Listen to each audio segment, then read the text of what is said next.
No မစနထိုင်မနေ့ကအကြောင်းပြမှာမင်းကလေးချိန်ပြီးတော့ရံဖြစ်ကြတယ်ဆိုအဲ့ဒါသမီးတို့မဟုတ်ဘူးဆရာမကိုတန်းကအမကြီးဘယ်အခန်းဘယ်အတန်းမဖြစ်ဖြစ်ဒီကြောင်းမဟုတ်ဘူးလားဒီကြောင်းတက်ခါကြရလေနှုတ်ကတော့ဘာဖြစ်နေတော့ဂျိန်းစပိုးမတွေဟမ်ဂျိန်းစပိုးမတွေလူတွေကြည့်တော့ပြည့်တဲ့ဒေါ်လာတော့မရှိသေးဘူးဟမ်ဘယ်အတန်းဘယ်အခန်းမဖြစ်ဖြစ်ဒီကြောင်းကိုစားပြုတယ်ဒီကြောင်းတက်ခါကြတယ်ငါတို့တက်ခါကြတယ်နှုတ်ကတော့ဘာဖြစ်နေရော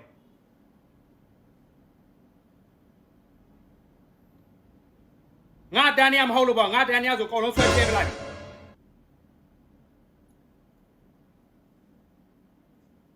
လူလိုနားမလဲတဲ့ဟာတွေတနေ့အကုတူများတယ်တို့